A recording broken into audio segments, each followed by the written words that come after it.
Chapter 83, The Black Chamber Again. Okay, so we're back at the post office. We can get to read people's mail. A few days after the incidents just narrated, the following letters were opened in the Black Chamber of the General Post Office. The first was from the Undersecretary for Foreign Affairs of Castelcicala to the representative of that state at the British court. Montoni, Castelcicala. The undersigned is desired by his lordship the Marquis of Girano, Minister of Foreign Affairs, to inform your excellency that the information you forwarded relative to the Englishwoman Eliza Sidney has failed to produce the desired effect. Your excellency stated that Mrs. Arlington, the correspondent of the said Eliza Sidney, was the mistress of the Earl of Warrington, and that Eliza Sidney herself had been confined for 2 years in a criminal prison in England. Your excellency, moreover, forwarded the English newspapers of the time, containing a full and detailed report of her crime and trial. These statements have failed to produce any effect in a certain quarter, in consequence of the infatuation of a high personage in respect to this Eliza Sidney, and the apparent frankness, as the Marquis of Girano has learned, with which she avowed the entire history of her past life to the high personage alluded to. It is now of the greatest consequence that your excellency should ascertain whether Eliza Sidney's conduct has ever been tainted with incontinence, whether, in a word, she has not indulged in immoral and vicious courses. The result of your excellency's inquiries must be forwarded by courier without delay, as you will perceive by the enclosed copy of a ducal ordinance issued this morning that the infatuation above alluded to grows to a very dangerous point. The undersigned avails himself of this opportunity to state that the Marquis of Girano is greatly afflicted at the perverse and obstinate conduct of the Prince Alberto, in steadily refusing the offers of a pension for life made by the government of his reigning highness through your excellency. The Marquis of Girano desires your excellency to redouble your assiduity in inducing the prince to accept the terms proposed, for which purpose a farther delay of 3 months will be granted, and should his reply then continue unfavorable, the government of His Highness will adopt measures to ensure the succession of the ducal throne of Castelcicala to a Neapolitan prince. The undersigned renews his expression of perfect consideration towards your excellency, Baron Ruperto, Under-Secretary of State for Foreign Affairs, July 13, 1839. The following is a copy of the ducal ordinance to which reference was made in the above letter. Angelo III, by the grace of God, Grand Duke of Castelcicala. To all present and to come, greeting. We have ordered in due order that which follows. 1. The style and title of Marchioness of Ziani are conferred upon the Signora Eliza Sidney. A pension of 1,000 ducats annually shall be paid to the Marchioness of Ziani from the public treasury. 3. Our Minister Secretary of State for the Department of the Interior will execute the first article of this ordinance, and our Minister Secretary of State for the Department of Finance will execute the second article. By the Grand Duke Angelo III, Marquis of Vicenza, Minister of the Interior, Count F.P. Marcotti, Minister of Finance. July 13, 1839. So they're going to make Eliza Sidney a Marchioness. That's interesting. I didn't catch why they're doing that. The next letter, read in the Black Chamber upon this occasion, ran as follows. Montoni, Castelcicala. I received your charming letters, my dearest Diana, and return you my most sincere thanks for the kind expressions of love and friendship which they contain, and for the advice which you proffer me. You moreover inform me that you have shown my letters of March, April, and May to the Earl of Warrington, and that his lordship approves of the cautious manner in which I have acted, and recommends me to accept the honourable offer of marriage made to me by His Highness Angelo III. Oh, okay, so I missed it. Prince Angelo is the one who made Eliza Sidney a Marchioness. That makes sense because he's in love with her. Okay. Took me a second there. I got it now.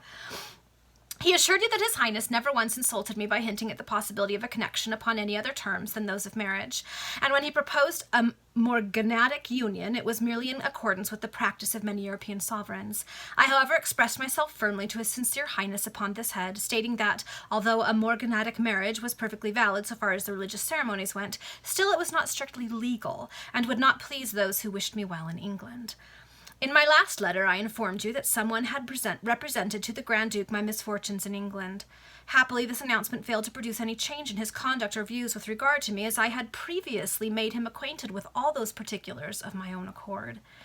In a word, my dearest Diana, His Serene Highness has offered me his hand, offered to raise me to a seat by his side on the ducal throne, offered to make me his bride in sight of the world. Could I refuse, or why should I?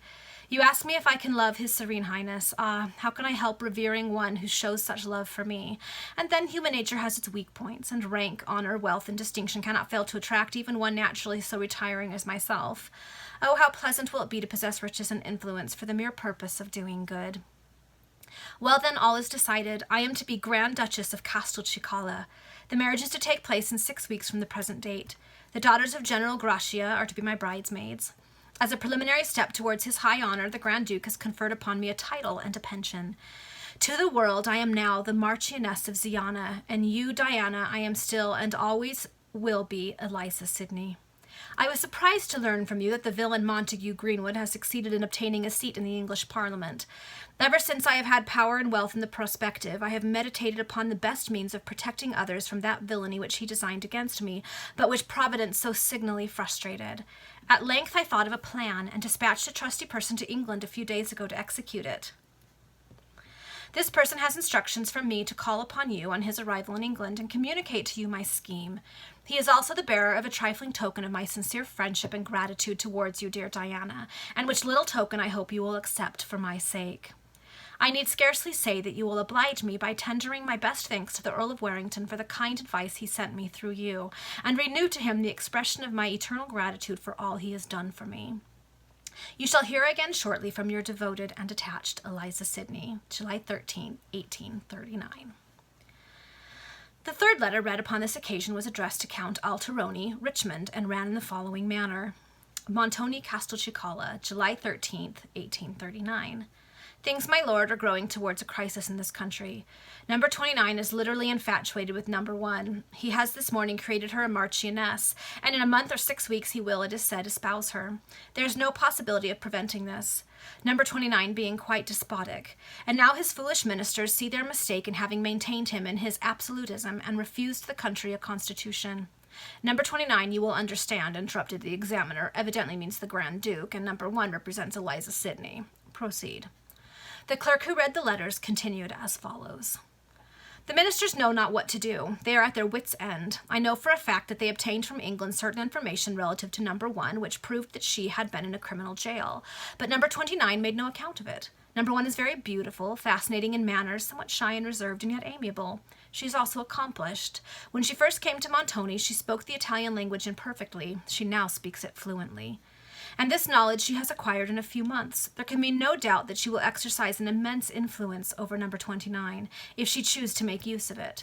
And who knows what a woman, suddenly rising from private life, is in the first ducal throne in this world, may do.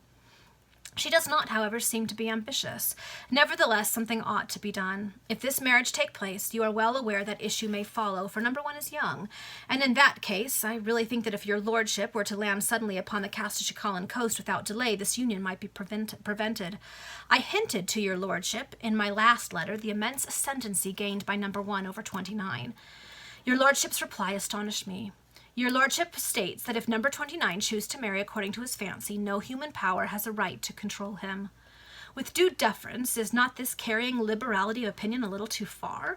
Your lordship expresses a determination to trust to the issue of events, and do nothing that may stand the chance of plunging the country into a civil war. These self-denying sentiments are no doubt highly patriotic and noble, but is it in human nature to resign without a struggle? In any case, I am your lordship's faithful servant, and am anxious only to execute your lordship's wishes. I therefore await your lordship's instructions. Number 17. You have taken copies of these letters, said the examiner. Yes, sir, replied the clerk, thus addressed. Then let them be immediately conveyed to the office of the Secretary of State for Foreign Affairs, as their contents are highly important. Yes, sir. And this order was forthwith obeyed. Okay. There you go. That's the end of that chapter. So we've learned a little more of what's going on in Italy, and we know that there is more to come. So we'll see what happens in the next chapter.